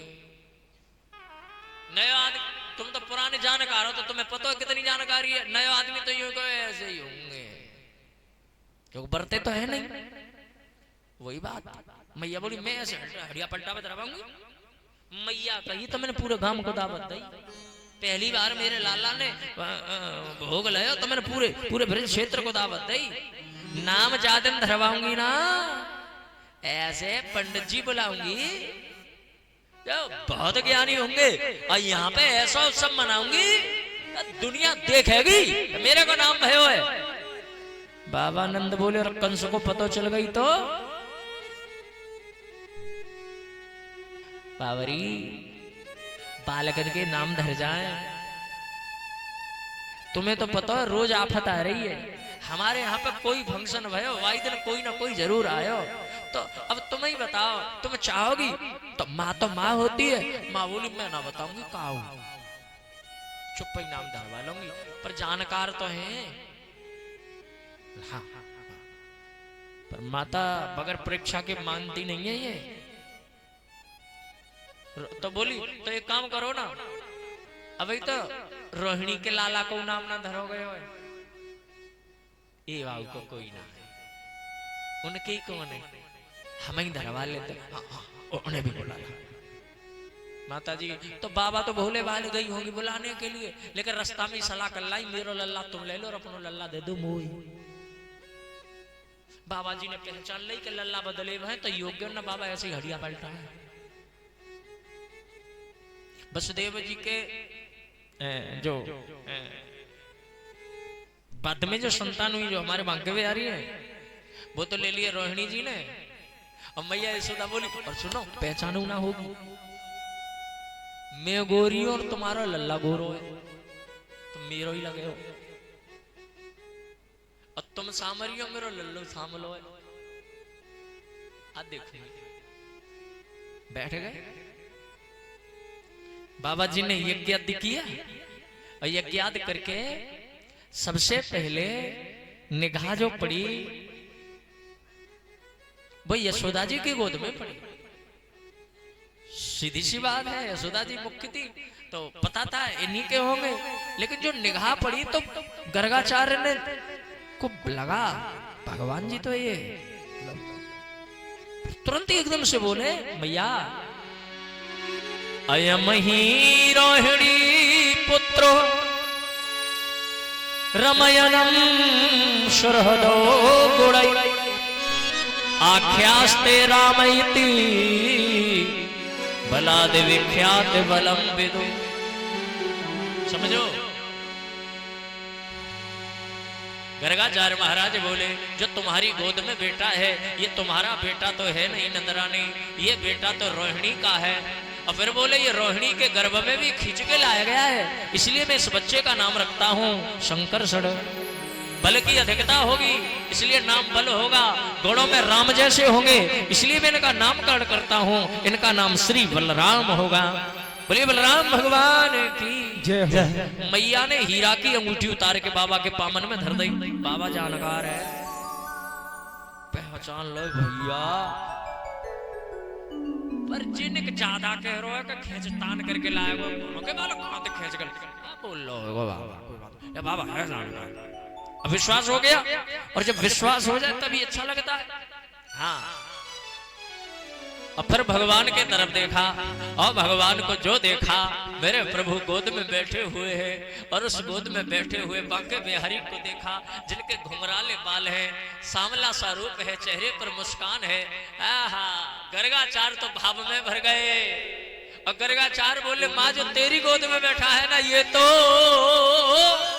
मतलब ये बोलना चाहते ये तो भगवान है। भगवान ने अंगुली आंख दिखाया, बोले ही खोल रहे हो। मैया भोग लगावे कि कोई माखन ना खवावे को हम भूखे ही मर जाएंगे। भगवान को कितना देते हैं, इतना लो खा लो। हमारी दादी थी ना, वो पूजा होती है ना, पूजा मैं छोटा ही था तो आपने देखा होगा वो जो ऐसे करके वो आग पर जो भोग लगाते हैं ना, धर के 5-5 जगह धर के लगाती है, ऐसे करके लगाती। तो मैं एक दिन बोला माँ बहुत प्रेम करती थी सच में, तो मैं बोला माँ ये क्या करती है तुम, आग पर धर दी तो मैंने खीर पूरी। अच्छा जो वो होती है ना, वो जो घी की बनती है उस समय पे क्या बोलते हैं उनको, हठावरी। हाँ भैया मेरे तो वो लगे बहुत अच्छी खावे में। ये मेरी शुरू से आदत रही है कि मैं बैठ के यही देखता था कब पूजा फ्री और मैं खावे को मिले, और कुछ नहीं चाहिए, बस वो जरूर चाहिए थी। तो अब वो आगे पे धर दे में ही ना, तो मुझे लगता था कि यार हम खा सके, वो यहाँ पे जरा दी, सब जरा देते हो, छोड़ती है। अम्मा ने पकड़ा, कहा अम्मा बोली पागल इतना बड़ा है सहूर ना है। बोला मैं आग में जला रही हूँ, सहूर की क्या बात है। बोले ये भगवान जी तो खा रहे हैं। भगवान का रूप अलग हो सकता है। तो ये भाव की तो बात है। बोलो राधे राधे। सो भैया हाँ आसन तो समाधि लग गई। ऐसे जो भगवान ने कहा आप, बालक ऐसे बोलता अब, भगवान ने तो किया हप, और बाबा का हाथ ऐसे का ऐसे ही रह गया, आंखें खुली की खुली रह गई। मतलब भाव समाधि लग गई, आंखों से आंसू बह रहे हैं। मैया यशोदा जी बोली अब बोलेंगे अब बोलेंगे। 5 मिनट हो गई, बाबा ना बोले ना पलक मारे। मैया बोली है वो काम दिखे। मैया जी बोली मैंने पहले ही कही कहां ते बूढ़ो टेढ़े उठा लाए, मेरे घर में ही पधार में कुछ जगह रह गई, बाबा को जंगल में ही पधार जाते। ये आफत और पड़ गई। सो मैया यशोदा जी जोर से चिल्ला के बोली बाबा माता जी बोली नाम तो धरियो बाद में, पहले जी बताओ तबीयत ठीक है? बोले हाँ तबीयत तो ठीक है मैया, फिर नाम धर पाओगे? बोले क्यों नहीं धरेंगे, गर्गाचार्य महाराज का पुण्य भाव मुड़ा। पर गर्गाचार्य ने सोच लिया अब ज्यादा डूबूंगा नहीं, वरना मैं नाम ही नहीं रख पाऊंगा, बोल ही नहीं पाऊंगा। भाव में बोले आसन वर्ण्याश्रयो हास ग्रहण तो न युगम तनु शुक्लो रक्ता पीत इदानीम कृष्णतामगतः। भैया ये पिछले युगों में श्वेत वर्ण थे, फिर ये रक्त वर्ण हुए, फिर ये पीत वर्ण हुए, अभी ये कृष्ण वर्ण होकर के आए हैं। मैं इसलिए इनका नाम रखता हूं श्री कृष्ण चंद्र। बोले श्री कृष्ण चंद्र भगवान की जय हो। मैया यशोदा ने हीरा मोती जवाहरात बहुत दान दे हो, और उस दान को बाबा गर्गाचार्य महाराज ब्राह्मणों की बस्ती में लुटाते हुए चले गए हैं। प्रेम से बोलेगा गर्गाचार्य महाराज की जय हो। नामकरण हो गया है। मत शोर करे मत भोर करे मेरो भीतर सोवे, ओ डबरू वाले बाबा जी। अलका देख ले झलका झलक महाराज पधारे, शिव जी आ गए साहब। मैया आई लल्ला को गोद में लेके, मैया दूर से डर गई। मैया बोली कैसो बाबा कहा चाहिए? मैया छत पे चढ़ गई और गेट खोल ले, ऊपर से खिड़की खोल ली, गेट में शिव जी खड़े, ऊपर से झांक के बोली कहा चाहिए? बाबा जी ने देखो, बाबा जी बोले तेरे लाला के दर्शन चाहिए। मैया बोली 65 साल की तो मैं है गई, तुम्हें देख के मेरा हृदय कांप रहे हो बाबा। मेरे लल्ला ने अगर तुम्हारी दाढ़ी देख ली, मेरा लल्ला को कहा हो, हीरा मोती जो चाहिए वो दे दूंगी, धन माया की कमी नहीं है, जो चाहो पर दर्शन ना दे पाऊंगी। बाबा जी बोले तेरा लल्ला तो हजारन धनवारे सांप पे सोवे मैया। मैया बोली गलत एड्रेस पे आ गए हो, मेरा तो तस्वीर में देख ले तो मेरी गोदम बजे।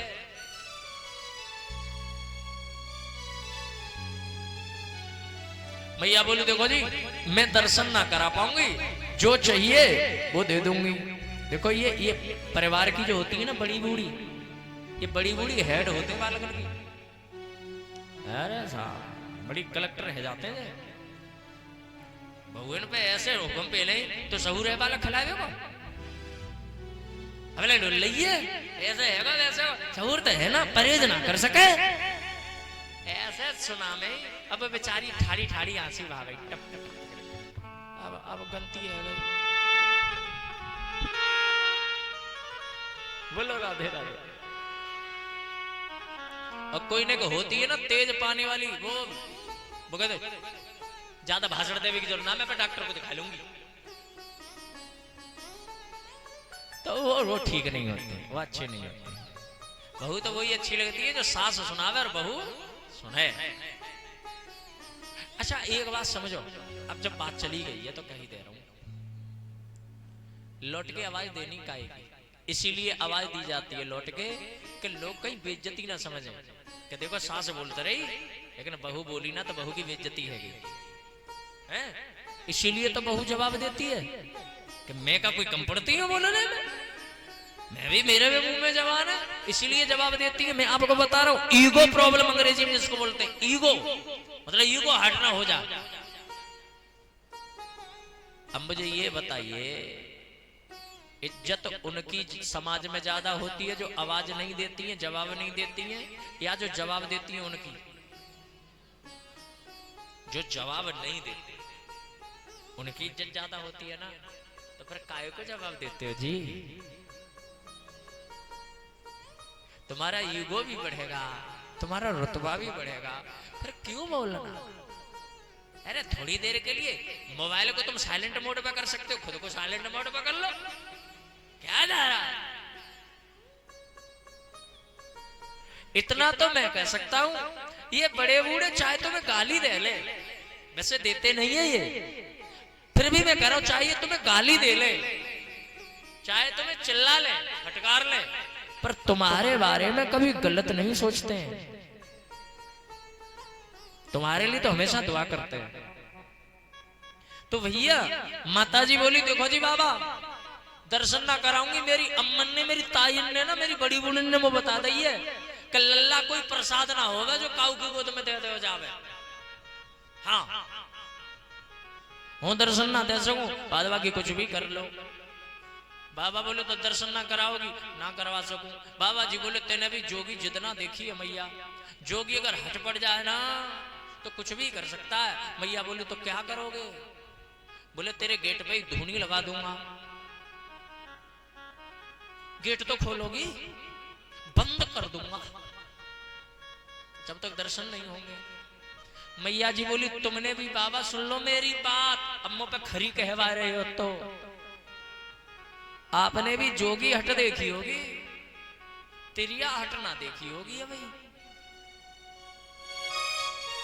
मेरे घर के 15 द्वार हैं, एक गेट मेरा बंद है जावेगा तो मुझे कोई फर्क पड़े व्यवहार है ना, दूसरा खोल लूंगी। बाबा जी बोले तो दर्शन ना कराओगी। मैया बोली और कुछ भी दूंगी पर दर्शन नहीं करा सकती। बाबा जी लौट करके चल दिए और जो मेरे शिव लौट के चले, जमुना तक आते आते तो ऐसे रो रहे हैं जैसे कोई बालक रो रहा।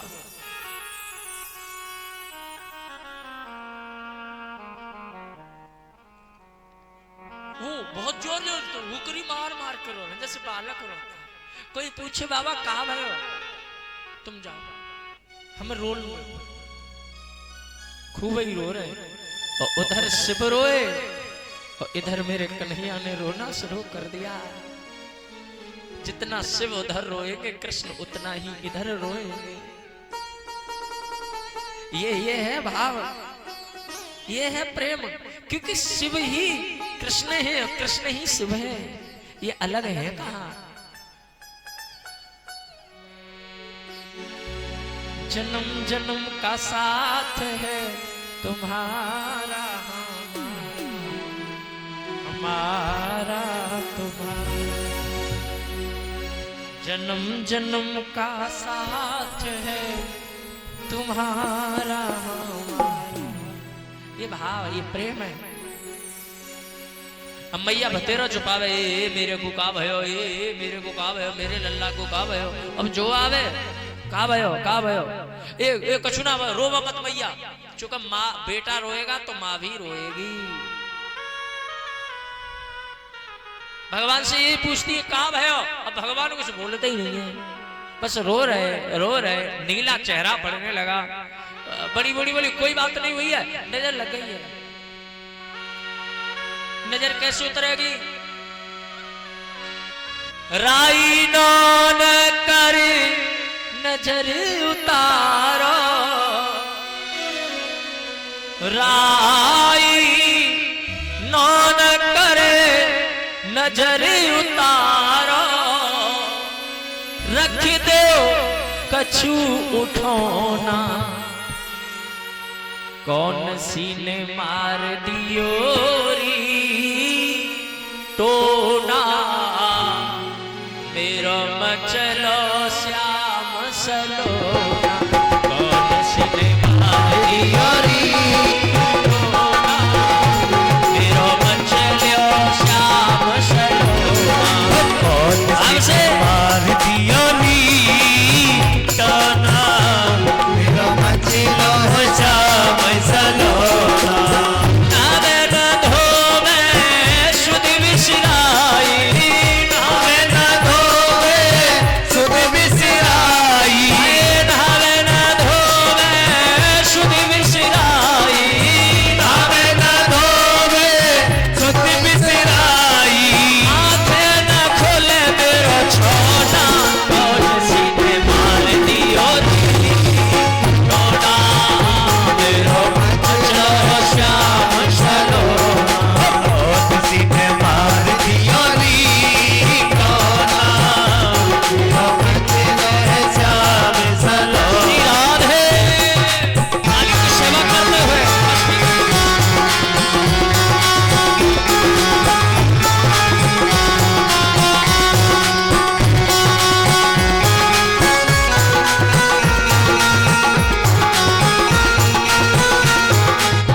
सुंदर से इन संग लाल रहोना पहले ही कही मैंने श्याम सुंदर से इन संग लाल रहोना अरे ठीक न दृष्टि इन गोपिन की ठीक न दृष्टि इन गोपिन की ठीक न दृष्टि इन गोपिन की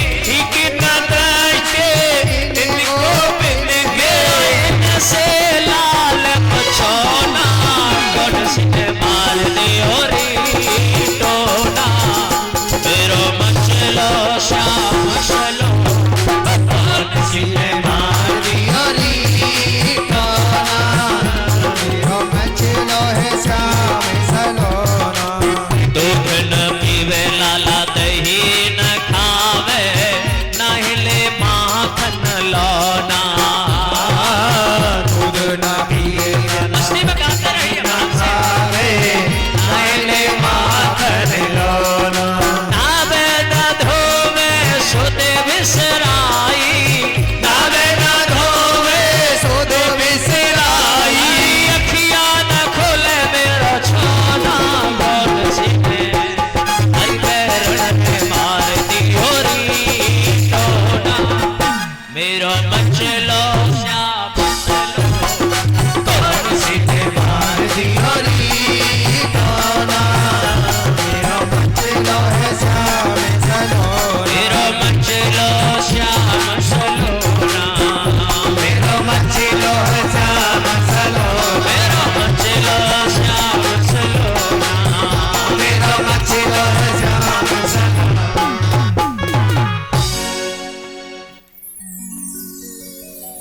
नहावे न धोवे सुध बिसराई लाला दूध पीवे वो माखन खावे वो अब रोमे जरोमे नहावे न धोवे सुध बिसराई आंखें न खोले मेरो छोना अरे कौन सीने मार दियो री टोना का भयो यार आंखें ही ना खोलो रोमे सरोमे नजर उतारी जा रही है भगवान जी और जोर से रोने लगे भगवान कहते हैं हम दुनिया को नजरों से बचाते हैं हमारी नजर उतरेगी जो भगवान जोर से रोए यशोदा को ऐसे लगा जैसे मेरा हृदय निकल आया हो दिल निकल आया हो माँ तो नीचे बैठ गई और रोए की बोली मेरे को क्या है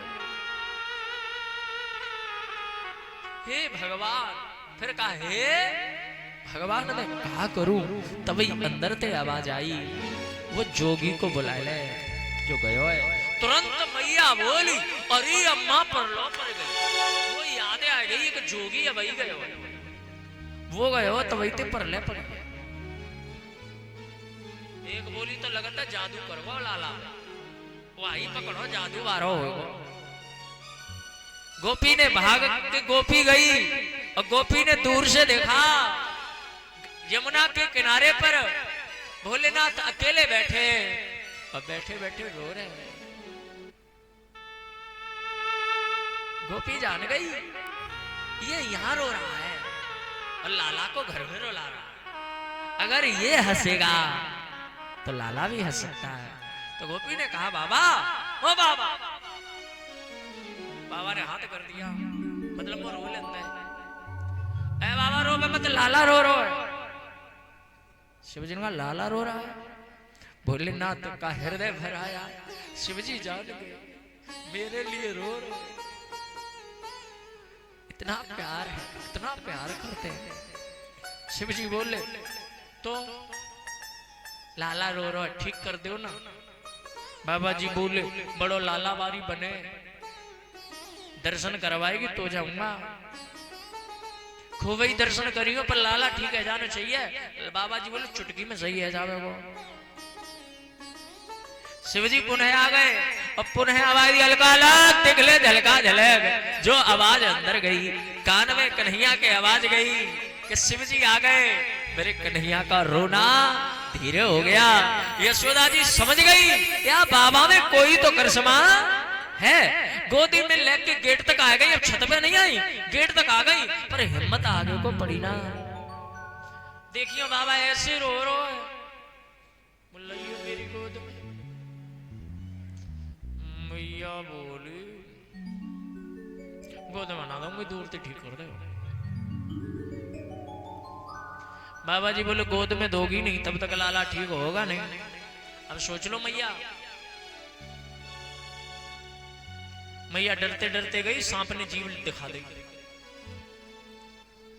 मैया बोली जी जीव लफलफा रो इसे तो उधर कर लो बाबा जी ने सांप पीछे कर ले और कन्हैया को अपनी गोद में मेरे महादेव ले रहे हैं और जो महादेव की गोद में कृष्ण आए महादेव जी हंसे क्यों सारी दुनिया को जो अपनी गोदी में लेकर के घूम रहा है वो आज मेरी गोदी में ही आ गया है मेरा कितने बड़े भाग यशोदा जी देख रही है इनमें क्या बात हो रही है और शिवजी हंसे कुछ बुदबुदाए हौले से बुदबुदाना क्या प्रणाम कर रहे हैं शिवजी तो प्रणाम पिताजी अब भगवान जी चुप अब भगवान ने हंसना शुरू कर दिया प्रभु शिवजी की गोद में हंस रहे अब बाबा की दाढ़ी को पकड़ पकड़ के हिला रहे मैया बोली बाबा ऐसा लगा जैसे तुम्हें जाने बाबा जी बोले मैया तू ना जाने ये जाने क्या जाने बोले ये तो इससे तो हमारा जन्म जन्म का कांटेक्ट है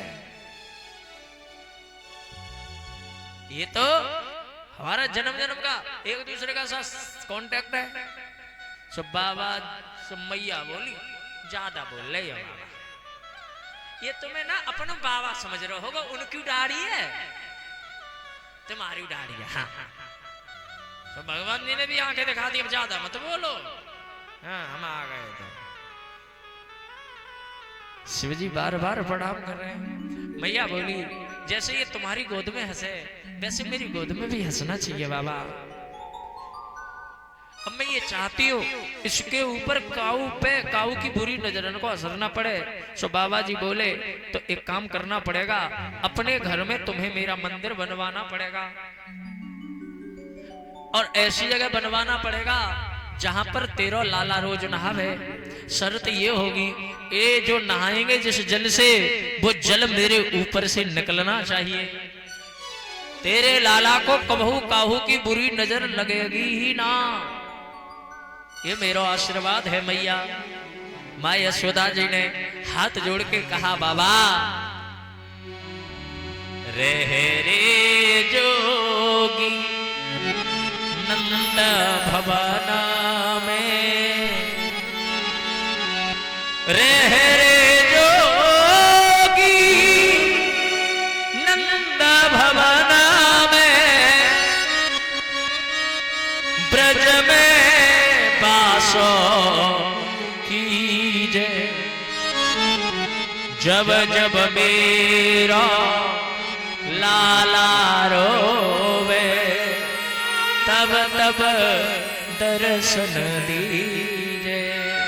जब जब मेरो कन्हैया रोवे तभी आप आ जाना। शिवजी ने आशीर्वाद दिया, मैया ने मंदिर बनवाया और उस मंदिर में जो शिवजी की स्थापना हुई ना, इस मंदिर का नाम है नंदेश्वर महादेव। प्रेम से बोलेंगे नंदेश्वर महादेव की जय।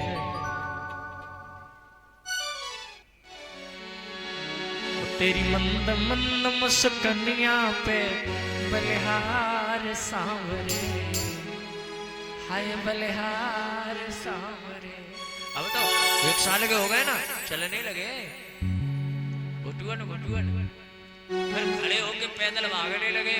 और जब भागते हैं ना तो धूली उड़ती है, ऐसे लगता है जैसे साक्षात नारायण उस धूली में प्रवेश कर रहा है और वो धूली परमात्मा का अभिषेक कर रही है। इतने प्यारे हैं भगवान, पर जिद्दी बहुत है।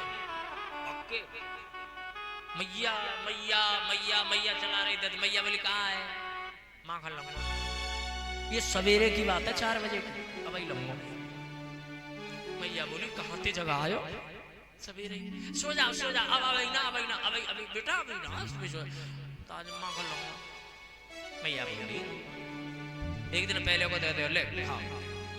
संस्कार होते हैं और बचपन से सिखाए जाते हैं। एक दिन पहले का दे दिया, लाला बोले मैं तो ताजो ही लूंगा। मैया बोली मुंह धोयो ना, ताजो ही लूंगा। नहाए धो ले, मुंह धो जाए तभी तो ले गए भाई, तभी रखना चाहिए ना। लाला बोला मैं तो यही लूंगा। मैया बोली यही लूंगा। हाँ धोया गया ना, ऐसे करोगे तो चंदा मामा रूठ जाओगे। लाला बोलो कंस मामा सुनाओ, ये चंदा मामा कौन से है। भैया बोली वो सो ऊपर देख के बोली ये मामा है। बोला हाँ मामा है। आमे तो है ही ना का वो घर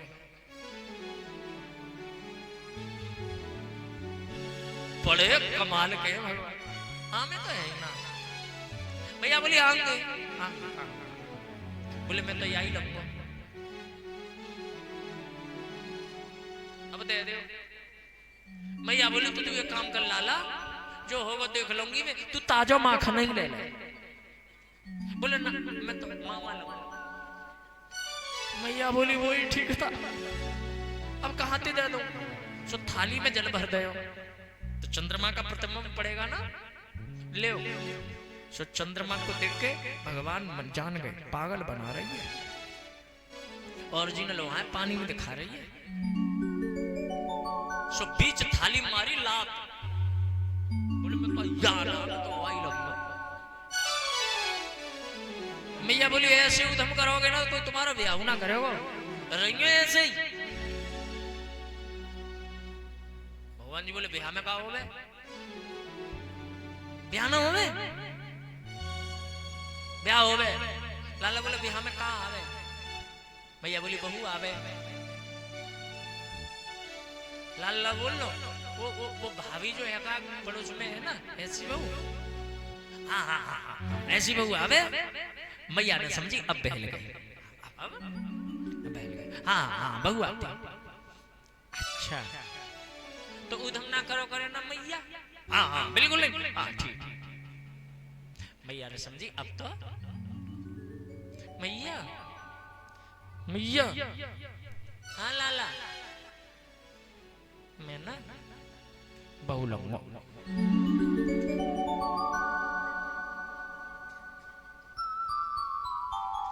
बहू लूंगा। मैया बोली हाय भगवान, मैंने तो समझी बहल गया। सो मैया बोली बहू लंगो लाला जी बड़े है जावे करे ना तो बहू आवे करे। अब भाभी कितनी बड्डी है, इतने बड्डे है जाओगे तो बहू आ जावेगी। लाला बोलो जब इतने छोटे हमें तो बहू इतनी छोटी ले लेंगे ना। मैया बोली बहू ऐसे थोड़ा ही आ जावे, कोई करे तभी तो ब्याह होगा। अब कोई इतनी छोटी हो कहेगी तो तेरा ब्याह करवा देंगे। लाला बोला है ना कौन है? राधिका गोरी से फिरज की छोरी से मैया कराए दे मेरो ब्याह। राधिका गोरी से फिरज की छोरी से मैया कराए दे मेरो ब्याह।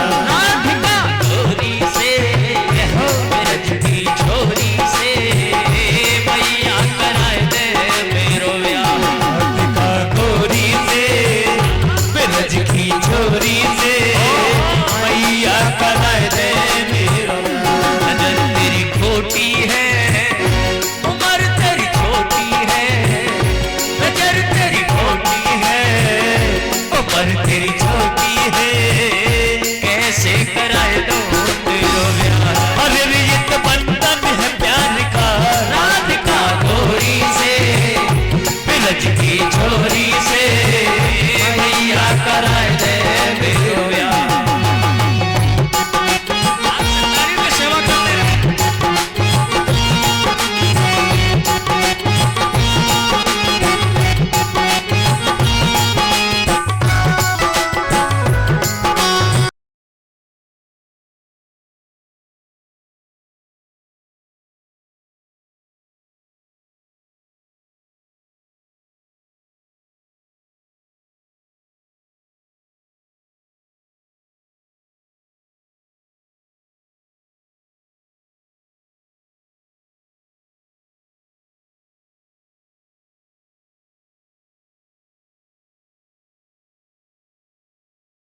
ये ठीक है। अब आप कहोगे फिर कहां से जिक्र कर रहे हो?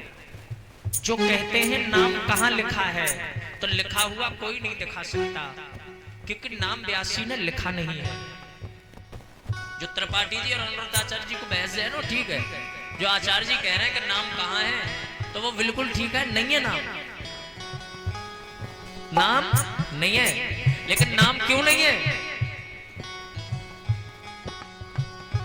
इसलिए नाम नहीं है। अगर राधे रानी का नाम आ जाता तो श्री सुखदेव जी महाराज की तो समाधि लग जाती, क्योंकि वो गुरुओं की भी गुरु है। व्यासी ने श्री संबोधन दिया पहले से ही, और ये स्पष्ट वर्णन है। जहां पर भगवान के नाम के साथ में श्री आएगा वो राधे रानी का वर्णन हो रहा है, क्योंकि ये नाम इतना बड़ा है। इसलिए भाव से गाएंगे राधिका गोरी से विरज की छोरी से मैया कराए दे मेरो ब्याह। राधिका गोरी से विरज की छोरी से मैया कराए दे मेरो ब्याह। नजर तेरी खोटी है उम्र तेरी छोटी है, नजर तेरी खोटी है उम्र तेरी छोटी है कैसे कराए दो तेरो ब्याह। अरे ये बंधन है प्यार का। राधिका गोरी से विरज की छोरी से मैया कराए दे मेरो ब्याह।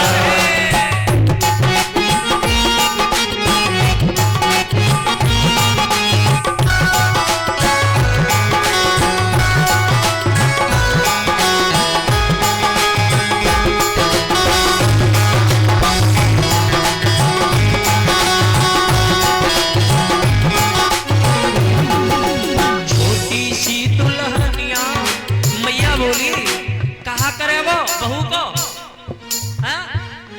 लाला बोलो बहू को।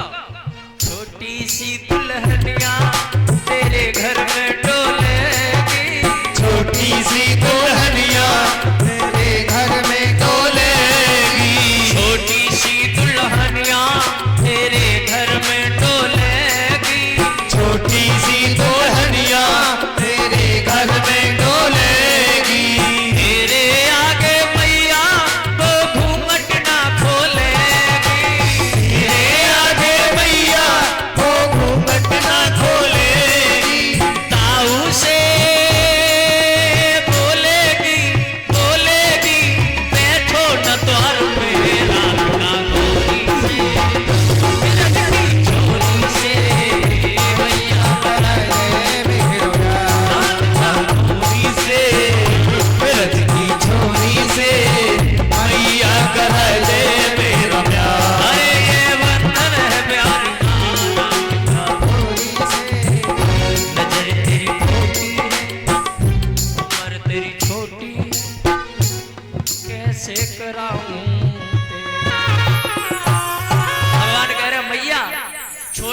दुल्हनिया तेरे घर में डोलेगी और तेरे आगे मैया वो घूंघट ना। अब इसमें एक लाइन नोट कीजिए, क्या कहा भगवान ने? दाऊ से बोलेगी क्या, बैठो न द्वार पे। मैया बोली चोर है, मेरे लल्ला तिकाऊ को कहेगी कि बाहर जाओ। लाला बोलो तू जान है ना मैया, दाऊ भैया बड़े ना, तो बड़े घर में रह रहेगी, कब घूंघट ही खुल जा तो वो कहेगी तुम बाहर जाके बैठ जाओ, मैं काम कर रही हूं। मैया बोली तेरी पेट में का जग भरा हुआ है।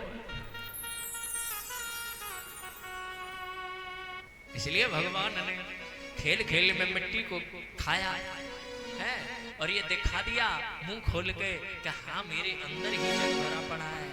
बोलो राधे राधे। श्री सुखदेव जी महाराज वर्णन करते हैं राजन, देखो भगवान की कब कृपा हो जाए ये पता नहीं चलता। फल बेचने वाली आ गई और वो आवाज दे रही थी कोई फल ले लो, कोई फल ले लो, समझना। घर में कोई था नहीं, अब पहले दाम का सिस्टम था नहीं, पैसों का कहां था पहले। हमारे ये बड़े बूढ़े पले इन्हें पता होगा, आजकल के बच्चों को पॉकेट मनी दिया जाता है। पॉकेट मनी जानते हो? हाँ, लेकिन ये जो बड़े बूढ़े बैठे हैं किसी को पॉकेट मनी मिला? नहीं मिला। तो पहले नाज सा होता था, अनाज वगैरह, उससे खाते पीते थे। गांव में बेचने वाले आ जाते थे ना, और बर्फ के पीछे बड़ी कुटाई होती थी। बर्फ आए ना भोंपा बजायो, मम्मी बर्फ, मम्मी कुटाई करे करेगी। और जब मम्मी बिगाड़े करे, ले मरगो ले जा पिछले वाली गेट पे चलो जा, ऐसे होता था जी। लेकिन बाहर ही खाया ही और ना चारण को पता चल गई तो एक गिलास चारण को देना पड़ेगा। और ये चोरी छुपती नहीं थी क्योंकि खा तो बाहर आते लेकिन ओठने से रह जाते। और भैया पूछते या बहन पूछती अरे ये कहा है, तेने बर्फ खाई है? बोले कहियो मत खाओ। फिर ऐसे होता था, तो वो भाव प्रेम अलग था। ऐसी को आवाज दे रही थी कोई फल ले लो, कोई फल ले लो। भगवान जी ने देखा मैया भी घर में नहीं है तो फल ले ही लो। और लाला बोलो लू का है तो जो गेहूं को ठेर लग रहे हो, तो छोटी सी झोली। अब सोचो 1.5-2 साल के बच्चे की कितनी बड़ी झोली होगी। ऐसे ही झोली में भर ले और देखते जा रहे, कोई देखते को ना रहो, तो यहाँ को तो ध्यान रहे हो ना। मां तक पहुंचे, झोली में 2 ही दाने रह गए, खड़े रह गए। उस गोपी का ध्यान गया भगवान की तरफ। सबको देवो फल भूल गई, बाके बिहारी के रूप को जो देखा, मोटी मोटी आंखें, तिरछी निगाहें, घूंघर वाले बाल। गोपी बोली कहाँ ले गई? वो लंगे जो तू बेच रही है, फल बेचो हो लाल जी, फल ही लंगे। कहा है नाज लेके आए ना। उसने देखा तो 2 दाने हैं, उन 2 दानों को उसने उठा के अपनी टोकरी में डाल लिया। अब भगवान की झोली में अच्छे से अच्छे फल भरने लगी। फल भरती रही, लेकिन जो फल झोली में रखे चेहरे की तरफ देख रही है। और 2 मिनट भगवान ने जो गोपी की आंखों में आंखें डाल के देखा और लौट के चले बांके बिहारी, तो इस गोपी को ऐसे लगा जैसे फल नहीं मेरा दिल ले गया।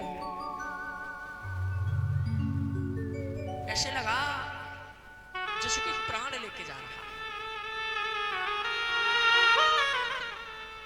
कौन कहता है मोहब्बत की जुबां होती है, ये हकीकत तो निगाहों से बयां होती है।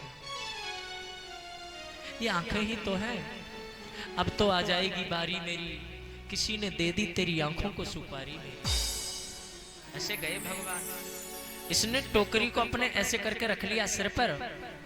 और भाई जी ये कहना भूल गई, पहले कह रही थी ना फल ले लो, फल ले लो।